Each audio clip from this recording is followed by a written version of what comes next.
right, guys, this is Fantasy Nuts. My name's Luke Evans. This is my Thursday night recap and some Week 8 starts and sits. I hope you guys enjoy the new graphics. I'm going to be coming out with more content next week like I was before with this type of background and look. Hope you guys enjoy it. I hope you have a happy Halloween. If you enjoy the content, hit a thumbs up, subscribe, leave a comment below. Let's talk. All right, going over passing. Aaron Rodgers, 184 yards, 2 touchdowns, 0 interceptions.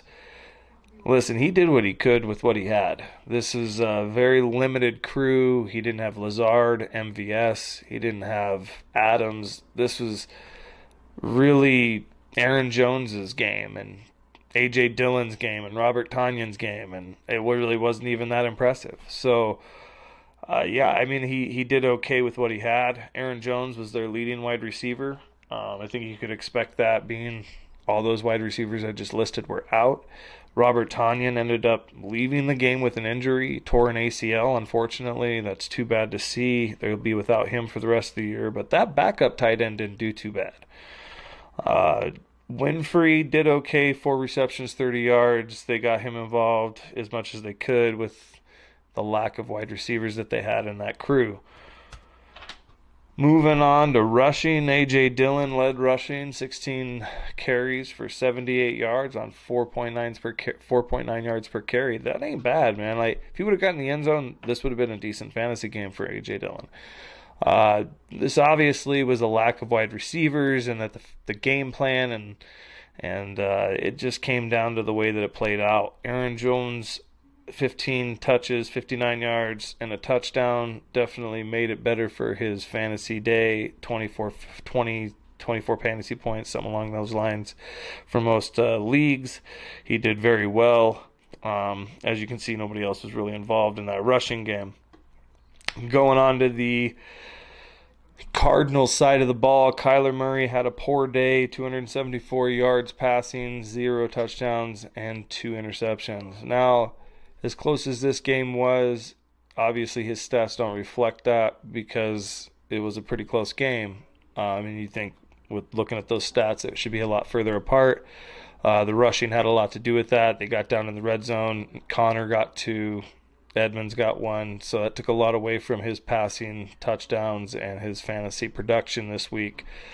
Those 2 interceptions did not help. He looked tired. I would say it was a short week, maybe. Thursday night bug got him.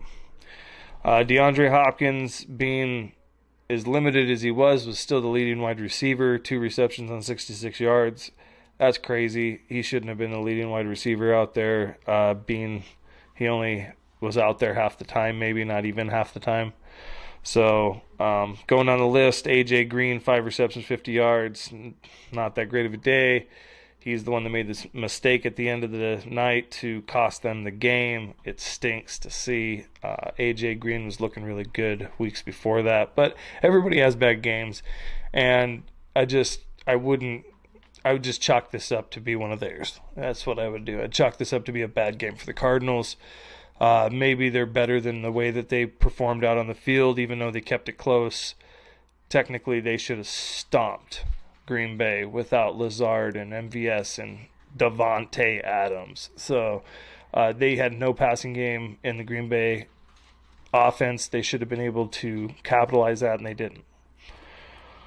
Moving on, Chase Edmonds, again, like I said, got in for 7 carries for 30 yards, and James Conner, very little production, but got it at the goal line and got 2 touchdowns in.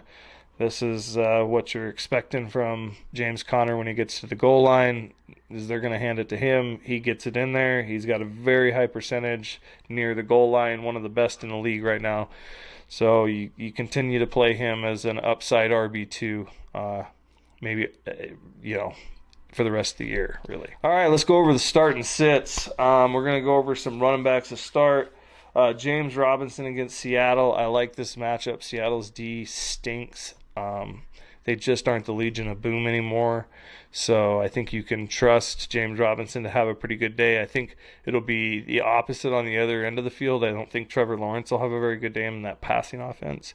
I think that Seattle is a hard place to still go into and play which is where they'll be. So I think James Robinson is the play in this game on the Jacksonville Jaguars side. Listen, Khalil Herbert has looked like a stud, and he is getting the majority of the carries. I think a lot of people are worried about Damian Williams, being he came back right at the end of the week last week and got few carries, and now they're afraid he's going to vulture some more carries. Now listen, even when 3 weeks ago when they played together and they split the carries, Khalil Herbert out-carried in the rushing attempts by 2 rushes, out-carried Damian Williams, okay? Damian Williams had a better fantasy game, but Khalil Herbert out-carried him. And Khalil Herbert has looked nothing but a starting running back since he's had that backfield. I just highly doubt that they're not going to lean on Khalil Herbert a little more than they do Damian Williams still. I'm sure you'll see more of like a 70-30 type of split. I think people are counting out Kenneth Gainwell because of the way that they used Sanders. I'm not willing to do that quite yet. I think Gainwell, when he's got his opportunities, has looked really well. And I think him getting more opportunities is just going to lead to more production. So I think he's a really good start this week against the Detroit Lions. They do bad against passing running backs. I think that a lot of people have him a little lower than I would actually have him. The last guy I'm going to talk about is D'Ernest Johnson going against Pittsburgh, which is kind of a tough run D. But listen, they're going to split the carries in Cleveland, I think. I think D'Ernest takes the Hunt role, and maybe even more. Chubb's coming off an injury, so maybe they ease him in a little more and they lean more towards D'Ernest. The way D'Ernest looked last week, they can do that. D'Ernest looked amazing last week. He was getting so many yards after contact. It was ridiculous. I really think this guy could be a starting running back in this league. I think he's going to take that Kareem Hunt role for right now, but we'll see what happens. I think he's a good play this week. I think that they get them both involved very heavily in there. That D'Ernest is a good play with upside if he gets into the end zone. All right, let's go over the sit-ems here. I've got Mike Davis versus Carolina. Listen, Mike Davis just hasn't been impressive anyways this year. Cordell Patterson is taking way more touches away from Mike Davis, and Carolina Panthers, their D is nothing to scoff at. So I don't like Mike Davis this week. I'm sitting Mike Davis. Myles Gaskins. Listen, I've been really good at guessing Myles Gaskins' game so far. Last 3 weeks, I've gotten him, sat him when he needed to be sat, and played him when he needed to be played. So I think you sit him this week. I think he may have a little bit of upside because if they're down, he's their passing guy, and he may get some passing going. But Buffalo Bills' offense is just really, really good, and so I'm just not taking the risk. I still think if you don't have anybody else, you play the upside of Myles Gaskin. Don't go for somebody like Mike Davis over Myles Gaskin. I'd still play Myles Gaskin over Mike Davis, but it's a bad matchup, so watch out. Going to stardom wide receivers, I got Courtland Sutton. Listen, Courtland Sutton has been amazing with the Denver Broncos. He looks really, really good. They're going against that horrid Washington football team D. I think this is a great matchup. You can play him with confidence. Next on my list, I got Deebo Samuel. Listen, Deebo has been really amazing when he's been on the field. He's the guy to go to. Ayuk isn't getting it. He looks to be healthy off of the calf injury that he was kind of sidelined from this week in practice. Chicago Bears, you might find a better defensive matchup somewhere along the lines, but you're playing Deebo. The last one here I like a lot because it's Adam Thielen. Listen, Adam Thielen I think is going to have a game. They're playing the Dallas Cowboys. Trayvon Diggs is going to be on Justin Jefferson. I think this leads to Adam Thielen having a good game. I think this also leads to Justin Jefferson kind of having a bad game. Now, you never count Justin Jefferson out and you always play him, but you never know what happens. You saw DJ Moore have a good day against Dallas, so Justin Jefferson could too, but they've done a really good job at shutting down their number one wide receivers when playing against Dallas. So Adam Thielen I really like this week. I think you go out and play him with some confidence. Going to the sit-em wide receivers, we're going to go Tyler Boyd against New York Jets. This is more because Higgins and Chase, he just is not productive when they're both on the field. His production rating is significantly lower when Higgins and Chase play. So I do not like Tyler Boyd this week. You're sitting Tyler Boyd.